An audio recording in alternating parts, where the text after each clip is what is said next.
लवकरच आपल्यासमोर 31 दिवस हा सिनेमा घेऊन येतोय आणि 31 दिवस म्हटल्यावर आपण सगळेच कन्फ्यूज की 31 दिवस काय वेगळं असणार आहे. त्या सिनेमाची टीम आज माझ्याबरोबर आहे, आपण त्यांनाच विचारूया नक्की 31 दिवस काय आहे. तुमचं सगळ्यांचं खूप खूप स्वागत आहे. नाव वाचल्यावर जसं होतं की अरे जसं तू म्हणालास की 31 डेज म्हणू नका 31 दिवस आहे. नक्की काय राज आहे 31 दिवस, काय म्हणजे काय दिसणार आहे आम्हाला या सिनेमात? संघर्षानं पेटलेला एक तो मुलगा आहे आणि त्याला त्याचं एक स्वप्न आहे जे पूर्ण करायचं आहे. अगदी आपल्यासारखाच एक सामान्य कॉलेजमध्ये शिकणारा मुलगा आहे जो एकांकिका बसवतो, पण त्यानंतर त्याचा जो काही प्रवास घडतो या सगळ्या कलाकारांच्या साथीनं, त्या प्रवासाची ती गोष्ट आहे आणि तो एखाद्या संकटातनं उभं राहण्याचा सगळा प्रवास आहे. म्हणजे त्या संकटात तो पडतो आणि त्यानंतर 30 दिवस त्यात तो उभं राहायला तो घेतो आणि एक दिवस त्याच्या सगळ्या त्या स्वप्नपूर्तीचा आहे, म्हणून ते 31 दिवस आहेत. सो 30 दिवस त्याच्या तयारीचे आणि 31वा जो एक दिवस आहे तो त्याच्या स्वप्नपूर्तीचा. सो असा तो 31 दिवसांचा प्रवास आहे आणि कमालीचं चॅलेंजिंग रोल होता. म्हणजे ही काही हे आत्ताच मी तुम्हाला सांगेन की हा लव्ह ट्रायंगल नाही आहे. सो तुम्हाला ते विचारणार की हा लव्ह ट्रायंगल असेल तर नक्की 2 मुली आणि 1 मुलगा म्हणजे लव्ह ट्रायंगल असणार. साहजिक लोकांना तेच वाटेल. तर तो लव्ह ट्रायंगल नक्कीच नाही आहे. आता माझी बायको आणि गर्लफ्रेंड यातली नक्की कोण आहे हे तुम्हाला थोड्या दिवसानंतर मी सांगेन, पण हा लव्ह ट्रायंगल नक्कीच नाही. आणि ही अर्थातच एका शाळेत शिकवते या फिल्ममध्ये, ज्या शाळेतल्या काही विद्यार्थ्यांबरोबर मला काम करायला मिळालं आणि कमालीचा अनुभव होता तो. ज्या पद्धतीनं ती सगळी चॅलेंज्ड, फिजिकली चॅलेंज्ड मुलं काम करतात, सो त्यांच्याबरोबर काम करणं, त्यांच्या तोडीसतोड आपण उभं राहणं, कारण त्यांना त्या सगळ्या गोष्टींची सवय असते, ह्यांना त्या सगळ्या गोष्टी ॲक्ट म्हणून करायच्या आहेत आणि हे सगळं मला घडवून आणायचं आहे. तर ते नेमकं काय आहे, हा सगळा नेमका मामला काय आहे, तर ते तुम्हाला 31 दिवसमध्ये बघायला मिळणार आहे. So I am pretty excited. बघूया. आपण एक्सायटेड झाला. मी ट्रेलरची वाट बघतोय, कधी तो ट्रेलर येणार मला कळेल. मयुरी, तुझी एक्साइटमेंट म्हणजे सगळ्यांनाच कळली असणार आहे की तू किती उत्सुक आहे. हो, म्हणजे ते असं ओसंडून वाहत होतं की अरे कधी माझा सिनेमा येणार. पहिला सिनेमा आहे मयुरी, नक्कीच खूप एक्साइटमेंट असते, चॅलेंज असतं. काय सांगशील तुझी भूमिका आणि तुझा एकंदरीत पहिला सिनेमा, काय सांगशील? एक्साइटमेंट तर सगळ्यांना ओव्हरपॉवर करते आहे. म्हणजे मला लिटरली स्वतःला काम डाऊन करून शब्दरचना नीट करून इंटरव्ह्यूज द्यावे लागत आहेत.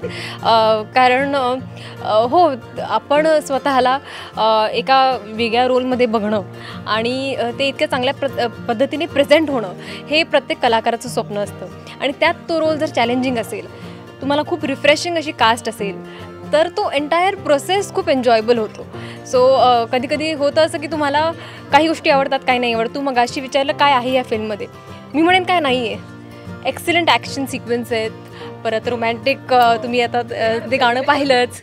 तर लव्ह ट्रायंगल आहे की नाही मी अजून क्लिअर करणार नाही, ते विचार करू दे लोकांना काय आहे काय नाही आहे. मे बी असू शकतो, पण हे सगळंच आहे या फिल्ममध्ये. त्यामुळे एक ॲक्टर म्हणून त्या सगळ्या इमोशन्सचे बारकावे तुम्हाला प्रेझेंट करता आले, प्लस शिकता आलं. कारण पहिली फिल्म म्हटल्यावर माझं खरंच स्टुडंट अप्रोच आहे. हे सगळंच माझ्यासाठी पहिलं आहे, नवीन आहे आणि त्यात हा एक्सपिरियन्स असल्यामुळे याच्याकडनं काही गोष्टी शिकायला मिळतात. हिची एक नवीन वेगळीच एनर्जी आहे. सो हे एंटायर पॅकेज मला वाटतं ही सगळी एनर्जी त्या फिल्ममध्ये ट्रान्सेंड होती आहे आणि त्यामुळे तुम्हाला जे बघायला मिळतं ते ॲब्सल्युटली नॉवेल आहे, जे आत्तापर्यंत तुम्ही बघितलं नसेल. मयूर जसंही म्हणाली की तुझी एक वेगळीच एनर्जी आहे. साधारण आम्हाला तुझ्या भूमिकेचा अंदाज थोडंसं स्लाइडली कळला आहे. आता काय सांगशील त्याबद्दल? मी म्हटल्याप्रमाणे एखाद्या आर्टिस्टच्या आयुष्यामध्ये असा चॅलेंजिंग रोल इनिशियल स्टेजला खूप नशिबाने मिळतो आणि माझं नशीब आय थिंक त्यावेळेला जोरावरती होतं. मी राईट टाईम राईट प्लेस होते म्हणून मला तो रोल मिळाला आणि आशिष सरांचे टोटल क्रेडिट्स आहेत. त्यांनी माझ्यावरती तो विश्वास ठेवला आणि आय फील की मी चांगलं करू शकली जस्टिस त्या रोलसाठी. आता मी तुमच्या दोघांकडे येते. एक आम्ही लव्ह सॉन्ग पाहिलं रोमॅन्टिक आणि असं मस्त केरळचं, आम्हाला ते हाऊसबोट दिसते, तुझी साडी अशी उडते. मला लिटरली ते शाहरुख आणि काजोलचं ते एक गाणं आठवलं. तुम्हीही एन्जॉय केलं असेल नक्कीच, त्याबद्दल काहीतरी शेअर करायचं? अरे ॲब्सल्युटली, कारण रोमॅन्टिक गाणं आणि मुळातच रोमॅन्टिक काहीतरी प्ले करणं हे मला आवडतं आणि मुळात नाही असं म्हणणार नाही, मी खूप आवडतं मला. त्यामुळे आणि हे जेव्हा गाणं केरळला आम्ही शूट करणार आहोत, तर धबधब्याखाली किंवा हाऊसबोट्समध्ये आम्ही शूट करणार आहोत, ते हे सगळं हाय स्पीडमध्ये असणार आहे.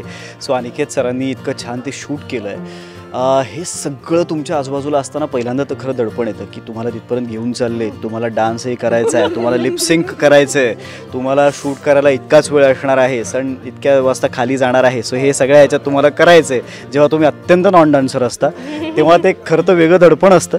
पण वृषाली जिनं आमच्याकडनं खरंच चांगल्या चांगल्या स्टेप्स करून घेतल्या, खूप सोपं करून ठेवलं आमच्यासमोर सगळं. हे सोपं आहे, आता हे फक्त तुम्ही जोडा स्क्रीनसमोर. इतकं सोपं समोर दिल्यामुळे ते वेळेत आम्ही पूर्ण करू शकलो आणि त्याचा रिझल्ट तुम्हाला आता दिसतोय की किती छान गाणं झालं. म्हणाला की खूप त्याने आधीही केलेलं आहे ते, पण तुझ्यासाठी हे नवीन होतं. म्हणजे ते साडी उडण्यापासून दगड्यावर उभं राहण्यापासून धबधबा पाठी पण सगळंच नवीन होतं.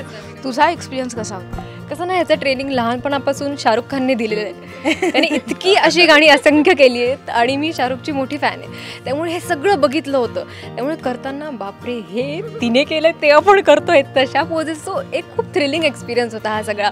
ऑफकोर्स कठीण होता, कारण सगळंच तो म्हणाला त्या कधी कधी वेदर ह्युमिड असतो, तुमचे केस, हिरोईनचे केस कधी कधी नीट ते बसत नाहीत, मेकअप घामाने जातो, हा सगळा एक वेगळा प्रोसेस असतो. त्यात तुम्हाला ते जे दिसतंय ते छान पद्धतीने दाखवायचं, हा खूप एक इंटरेस्टिंग सगळा प्रोसेस आहे. आणि मला असं वाटतं आमची टीम खूप चांगली होती. वृषाली आमची सिनेमॅटोग्राफर एक युथफुल टीम असल्यामुळे तिने बरोबर आम्हाला काय करता येईल आणि किती छान करता येईल हे तिने आधीच आम्हाला जज केलं होतं.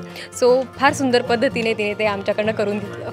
एकंदरीत तुम्ही ते सगळं सांगले, त्याच्यामुळे मीच आता एक्साइटेड झाले की कधी ट्रेलर येईल आणि कधी प्रेक्षक ते बघतील. तुम्हा तिघांनाही खूप खूप शुभेच्छा. थँक्यू. परत एकदा लक्षात ठेवा, 20 जुलै 31 दिवस. Do watch it. Thank you so much आमच्याशी गप्पा मारल्याबद्दल.